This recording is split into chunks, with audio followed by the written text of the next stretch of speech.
Hi guys! So welcome back to my channel. So for today's video, itong video na to is para sa mga taong namumroblema sa pagkakaroon ng warts, so katulad nito, at saka skin tag.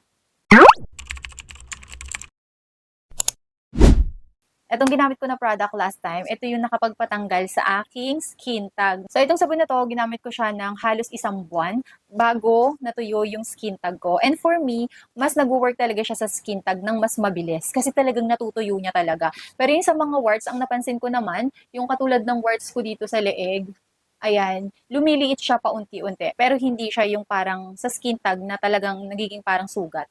Tapos natutuklap. Pag sa warts, medyo matagal ng konti kasi paliit siya ng paliit. Ito yung Bio Essence Soap.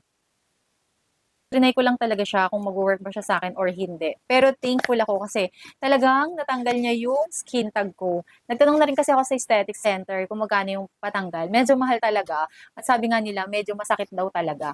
Pero nung ginamit ko siya, medyo masakit din ng konti. Kasi lalo na kapag yung pahinog na siya, yung medyo namamaga ng konti, namumula. Syempre, pag binababaran mo siya, ganun yung mangyayari sa skin tag ninyo. So, ganun din kasi nangyari sa akin. Pero medyo kinabahan din ako nung time na yun kasi akala ko hindi talaga siya mag-work and baka mas lumaki pa yung skin tag. Pero super thankful talaga ako kasi parang bago mag 20 days ng paggamit, unti-unti na talaga siyang nagiging brown, unti-unti na siyang natutuyo. Kaya sabi ko, may pag-asa, talagang maganda tong sabon na to. Talagang feeling ko matatanggal yung skin tag ko.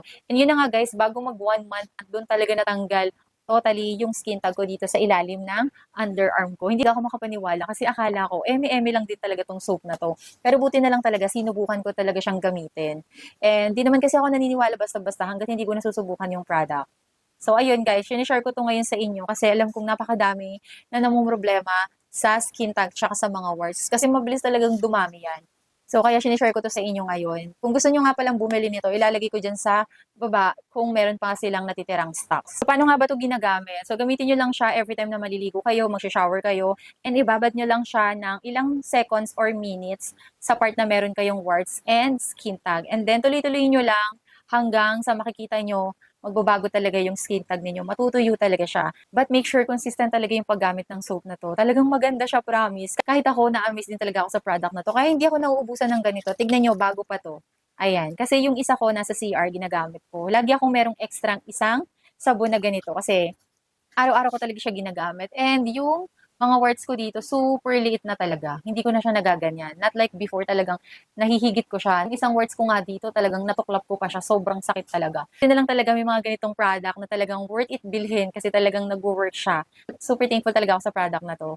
Buti na lang din sinubukan ko kasi ang laki talaga din ng magagastos ko kapag pinatanggal ko sa aesthetic center yung skin tag ko at yung mga warts ko. And yan, sinaga ko na lang siya dito sa soap na to. Pero worth it naman kasi natanggal talaga siya. Guys, pinakita ko naman na sa inyo yung skin tag ko, tsaka yung pagtuyo niya, ayan siya.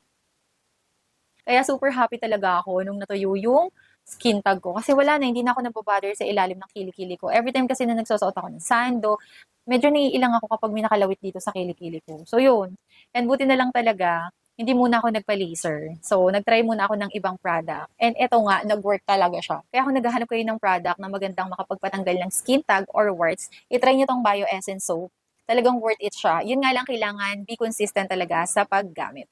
Pero ako na magsasabi sa inyo na mas mabilis mag-work itong Bio Essence Soap sa mga skin tag compare sa mga warts. Sa mga warts, yes, nakakatuyo din siya, pero medyo matagal. Okay? Nakakaliit siya ng warts, as in, lumiliit siya paunti-unti.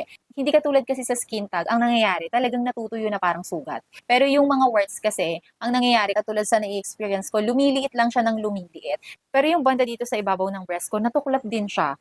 Feeling ko kasi kailangan lang talaga siyang tiyagain sa paggamit para mag-work talaga tong soap na to. So yun lang guys, sana nagustuhan niyo tong video na to. Don't forget to subscribe, like, and hit the bell button para lagi kayong updated sa lahat ng bago kong video. And kung meron kayong questions about dito sa soap na to, comment down below. And ilalagay ko na lang din yung link dyan kung gusto nyong bumili. Take me,